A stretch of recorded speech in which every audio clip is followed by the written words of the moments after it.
안녕하세요. 매일 새로운 사연을 전하는 읽어주는 사연 라디오입니다. 구독과 좋아요, 많은 공유 부탁드립니다. 오늘의 사연 시작하겠습니다. 신우가 사고를 쳐서 시집을 가게 생겼습니다. 웬일인지 시부모님이 부르셔서 남편하고 같이 시댁에 다녀왔는데 시부모 앞에 웬 젊은 총각이 무릎을 꿇고 빌고 있더라고요. 둘 다 머리에 피도 안 마른 25살이고 그나마 다행인 건 남자가 군대를 다녀왔다는 사실이고 다행이지 않은 사실은 아직 졸업도 안 한 대학생이라는 거죠. 언제까지 비밀로 할 수도 없고 신우도 배가 불러오니 더 이상 숨길 수 없다는 생각에 4개월 차에 시부모님께 이실직고하고 만 것이죠. 솔직히 저희는 왜 불렀나 싶었어요. 발언권이 있는 것도 아니고 그냥 그 남자 겁주려고 병풍처럼 쓰려고 부르신 건지 모르겠지만 아무튼 시부모님은 아주 길길이 날뛰기 시작했어요. 남자한테 정말 입에 담기도 힘든 욕을 사정없이 해대셨고 당연히 결혼시킬 생각이 없다고 눈앞에서 사라지라고 말씀도 조금 심하게 했어요. 그렇게 그 남자를 돌려보내고 신우를 앞에 앉혀다가 너는 머리에 피도 안 마른 게 밖에서 대체 뭔 짓을 하고 다니는 거냐고 잔소리를 하기 시작했죠. 그런데 그 남자가 나간 지 30분도 안 돼서 초인종을 다시 누르더라고요. 이번엔 부모님까지 대동해서 들어오네요. 남자 쪽 부모님은 행색은 초라했는데 말투가 꽤나 점잖아 보였습니다. 신우가 임신 4개월이나 되었고 지금 당장 화가 나시는 건 알겠지만 따님을 위해서라도 둘이 결혼을 시키는 게 어떠냐며 중재를 하러 오셨지요. 생각해보면 그 집 사람들 말이 틀린 말이 아니지요. 시부모님 당장에 성질난다고 그렇게 화를 내고 계시지만 따지고 보면 신우의 인생이 걸린 일인데 무작정 화만 낸다고 될 게 아니잖아요. 거기에 보통 이런 상황이면 여자가 불리하지 남자 쪽에서는 크게 불리할 것도 없다고 생각하거든요. 그리고 사고는 뭐 남자 혼자 친 건가요? 무조건 남자 잘못이라고 몰아가기엔 신우가 기여한 바도 크다고 생각합니다. 아무튼 시부모님도 남자 쪽 집안에서 저자세로 나오며 결혼을 시키자는 이야기를 시작하니 시어머니 태도가 살짝 바뀌더라고요. 아무리 그래도 그렇지 지금은 신우 뱃속에 아이부터 챙기며 병원 가서 검사도 받아보고 해야 하는 것 아닌가 싶은데 무슨 생각인지 남자 쪽에다가 니네 아들이 우리 딸 인생 망쳐놓았다는 식으로 우기며 결혼을 시키고 싶으면 일단 집부터 해와라. 자동차도 해오고 이것도 해주고 저것도 해줘라. 이런 식으로 무리한 요구를 하기 시작했어요. 남자 쪽에서는 당연히 그 집 아들이 사고를 친 거나 마찬가지니 도의적인 차원에서 저자세를 취하셨지만 가면 갈수록 요구하는 게 말도 안 되는 데다가 하나를 해주겠다 하니 이것도 해달라. 저것도 해달라? 무슨 눈덩이 불어나듯 늘어나는 요구에 열이 받았는지 그냥 결혼은 없던 걸로 하자고 딱 잘라 말하더라고요. 그때부터 시부모님이 똥줄이 조금 타기 시작했나 봐요. 신우시켜서 남자친구한테 연락을 해보라고 하는 둥 어떻게든 마음 돌릴 생각을 찾더라고요. 그 와중에도 정신 못 차린 남자친구는 신우가 어떻게 해보라는 말에 책임감을 느낀 건지 아니면 정신 빠진 신우한테 콩깍지가 강하게 씌어서 결혼을 꼭 하고 싶은 건지 부모님을 설득을 했는가 봐요. 남자 쪽 식구들이 다시 한번 저희 시댁에 찾아왔습니다. 그런데 처음 만났을 때와는 다르게 이번엔 멀끔하게 차려입고 오셨어요. 옷이 달게라더니 한껏 차려입은 모습을 보니 부티도 잘잘 흐르고 전에 봤던 동네 아줌마 아저씨 같던 분들이 맞나 싶더라고요. 차려입은 옷 때문에 그런가? 말투도 행동도 처음 봤을 때보다 더 품이 있어 보이고 시어머니가 말도 안 되는 요구를 하면 논리라고는 하나도 없는 궤변을 뱉을 때마다도 평정심을 잃지 않고 잘 대처를 하더라고요. 알고 봤더니 그 집 아버지는 지역에서 독점으로 사업을 크게 하고 있었고 어머니는 공무원 출신으로 집안이 상당히 좋고 재산도 꽤 있는 것처럼 말하더군요. 아무튼 두 사람은 이건 우리 아들 잘못도 있지만 양쪽에서 잘못한 일이고 이미 아이도 생긴 상황이니 좋던 싫던 간에 두 사람이 혼인을 하는 게 맞다고 생각한다고 하시며 집은 원하는 곳에 원하는 대로 마련해 줄 터이니 아이 출산 후 정식으로 식을 올리던지 아니면 지금 당장 식을 올리던지 그것마저도 여의치 않으면 그냥 지금부터 같이 살던지 정하라고 하셨어요. 집을 원하는 곳에 해주겠다는 말에 시어머니 눈이 반짝하시며 근방에서 제일 비싸고 신축인 브랜드 아파트 이름을 대며 그 아파트도 해줄 수 있냐고 물으시니 남자 쪽 아버지는 시모 질문에 말씀드렸다시피 원하는 곳에 원하는 대로 마련해주겠다고 자신있게 대답하시더군요. 시부모님 마치 봉이라도 잡았다는 표정으로 싱글벙글해 계시며 당장이라도 결혼식을 올리자고 하실 것 같은 분위기로 날짜는 언제가 좋겠냐며 말을 꺼내는데 그 집 아버지가 말을 딱 자르면서 한 가지 조건을 걸더라고요. 관습적인 건 부족함 없이 다 지원을 해주겠으니 당신들의 성의도 봐야겠다고 하셨어요. 그러고선 우리 시댁에선 당장 뚝딱하고 나올 규모가 아닌 정도의 혼수와 예단 목록을 내밀더군요. 한번 당해보라는 식으로 요구한 게 티가 나기는 했지만 끝까지 말투에는 품위와 예의가 느껴졌어요.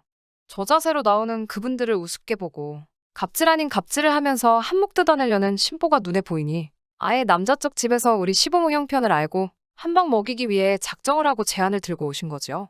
그분들이야 지역유지에 노후 준비까지 다 되어 있는 빵빵한 집안이지만 저희 시댁은 사실 땡전 한 푼 없거든요. 가진 거라고는 더러운 성질 말고는 내세울 게 아무것도 없는 사람들이에요. 그쪽에서 결혼을 하려면 맞춰줘야 할 확실한 조건을 들고 나오니 당장 시모도 엄두가 나질 않는지 주춤하시더라고요. 현실을 직시하니 정작 자기들은 몸뚱이 말고는 가진 게 하나도 없다는 걸 깨달으신 거죠.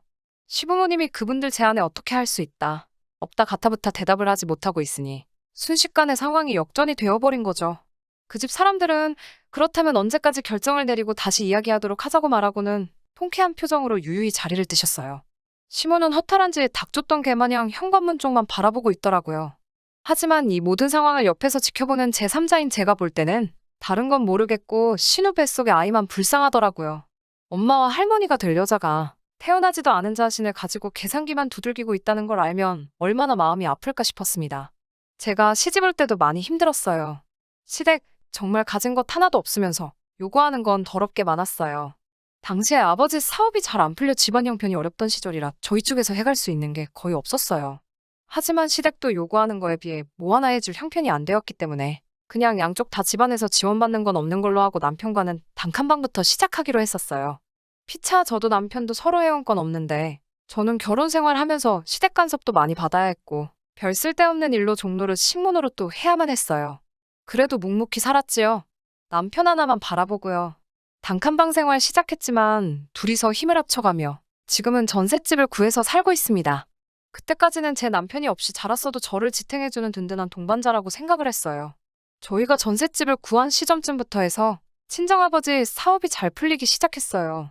아버지께서 제가 시집갈 때 해준 게 없던 것이 늘 마음에 걸렸다며 저만 보면 뭘 자꾸 해주시려고 안달이셨어요.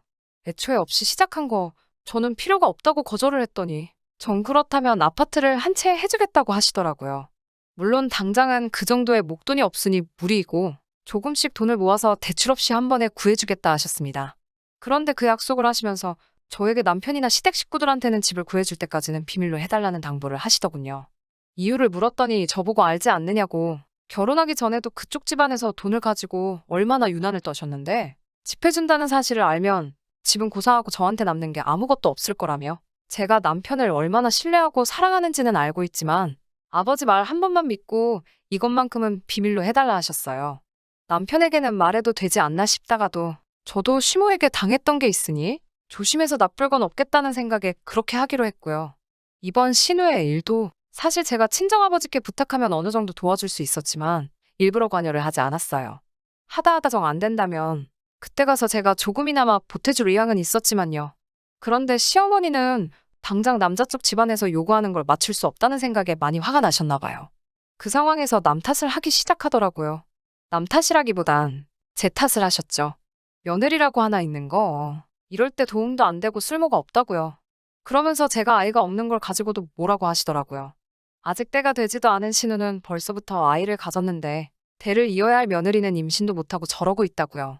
제가 몸이 안 좋아서 아이를 가질 수 없는 몸이기는 한데 그걸 가지고 또 제 속을 후벼 파시니 마음이 안 좋았어요. 왜 시부모님이 돈 마련할 방법이 없어 생긴 스트레스를 저한테 푸는 건지 이해가 가지 않더라고요. 결혼 생활 8년을 넘게 참아왔는데 더 못 참을 게 있나 싶어서 그냥 참았어요. 따지고 보면 제 일도 아니고 신우 일이었으니까요. 그런데 아무 말도 안 하고 있으니 더 심한 말을 합니다. 대까지 끊어놓는 것도 속에서 천불이 나 죽겠는데 거지 같은 집구석이라 이럴 때 도움도 하나도 안 된다고 하시더군요. 시어머니가 대놓고 저와 제 아버지를 욕보이고 있는데도 남편은 거기다 대고 아무 말도 하지 않고 있다가 대뜸 저랑은 상의도 한 번 없이 시어머니에게 우리 전세금 빼서 돈을 마련해 줄 테니 일단 신우부터 시집을 보내자고 하더군요. 전세금 빼고 나면 우리는 시부모님 집에 들어와서 살면 되니 일단 급한 불은 끌 수 있지 않겠냐고 하네요. 그 돈이 어떻게 마련한 돈인데 남편은 우리가 함께한 고생은 생각하지도 않고 오직 사고친 신우 시집 보내는 거리에서 그 돈을 헌납하겠다 잘도 말을 하더라고요. 시어머니는 대번에 신우 시집 보낼 돈도 생기고 부려먹기 쉬운 식모까지 꽁으로 생기니 대번에 무릎을 탁 치며 좋다구나 타령을 하시더군요. 여태까지 저를 위해준다고 생각했던 남편의 모습은 힘든 시기를 이겨내기 위해 저 혼자서 만들어낸 허상이었나 봅니다. 제가 아주 콩깍지가 단단히 씌어 있었나 봐요. 팔은 역시 안으로 굽는 거구나 하는 후회가 한가득 몰려오면서 이제 더 이상 참아야 할 이유가 있는가 싶더라고요. 그래서 처음으로 시어머니한테 대들었어요. 그 집에서는 5억짜리 집을 해준다는데 어떻게 딸내미 시집 보낼 돈 5천을 만들지 못해서 이 사단 만드냐고. 그리고 왜 그 돈을 내 집 전세금 뺀 돈으로 내려고 하냐고 소리를 질렀죠. 남편이 소리 지르고 있는 저를 뜯어말리며 저보고 멍청하다고, 우리가 전세금 빼서 5천만 투자하면 5억짜리 아파트가 공짜로 생기는 거라고 생각을 좀 하라고 하더군요. 일단 신우가 시집을 가고 이혼을 해서 재산 분할을 하게 되면 2년 만에 5천만 원이 2억 5천이 되는 거라고 꼭 이렇게 숫자로 말해줘야 이해가 되냐고 혀를 차더라고요. 요즘 집값도 빠르게 오르고 있으니 운대만 맞으면 온 가족이 1억씩은 나눠 가질 수 있다고, 그리고 우리 전세금까지 돌려받으면 우리 손에는 2억이 떨어지는 거라고 말하면서 세상에 우리가 언제 2년 만에 현금 2, 3억을 만들겠냐고 일단 투자하는 셈 치고 저도 협조를 하라고 하더라고요. 그나마 이 집안에서 유별나게 정상이라고 생각했던 남편도 사실 그 집 구석 사람들하고 똑같이 돈에 미친 사람이었던 거죠. 지금 신우 뱃속에 아이가 태어나느냐 마느냐 하고 있는데 신우까지 포함해서 온 가족들이 그 집안하고 결혼해서 벌게 될 돈을 계산하고 앉아있으니 그 자리에 있는 사람들이 사람이 아니라 돈에 미친 돼지처럼 보이기 시작했습니다. 온 가족이 보는 앞에서 선언을 했습니다. 그렇게 그 돈으로 신우 시집을 보내야겠으면 전세금 빼드리겠다고요. 대신 맞벌이로 함께 모은 돈이고 반은 내 집이나 다름없으니 전세금 뺀 돈의 반은 제가 가져가겠다고요. 그리고 그 돈을 나누는 순간 저는 이 결혼 생활 그날까지만 하고 끝내겠다고 선언했습니다. 제가 강하게 나오면 미안하다 사과라도 할 줄 알았는데 그 와중에 그 집구석 식구들 표정이 마치 반이라도 받게 돼서 다행이라는 듯한 표정으로 밝아지면서 안도의 한숨까지 내쉬더라고요. 그러면서 돈 1,000만 원은 어디서 구해야 하냐며 상의를 하더니 저보고 가져갈 땐 가져가더라도 1,000만 원은 나중에 받아가면 안 되겠냐고 물어보더군요. 그 순간 정말 남아있던 일말의 정마저도 다 떨어져 버렸어요. 전세금을 빼고 저희 집 짐을 시댁으로 옮기는 그날, 저는 아버지에게 전화를 했어요. 회사에서 쓰시는 외제차를 끌고 저를 데리러 오셨습니다. 시댁 인간들은 친정아버지 등장에 넋이 나가버렸죠. 그동안 사업망한 사돈 집안에 단칸방에서 시작해 종노릇을 시켜도 군소리 한 번 안 하던 거지 집안이라고 생각을 했는가 본데 그 거지라고 생각했던 친정아버지가 떡하니 외제차를 끌고 오시니 말이죠.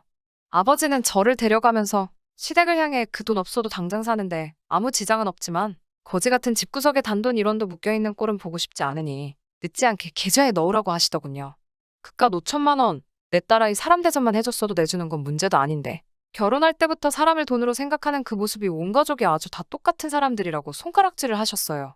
아들내미 결혼시킬 때 자식 장사를 못해서 그동안 얼마나 속이 아팠겠냐고 콕 집어 한마디 했고요. 신우 결혼은 축하할 일이고 이제 내 딸은 내가 다시 데려갈 테니 2번 다시 엮이지 않으면 좋겠다고 말하고 저를 차에 태우고 출발하셨어요.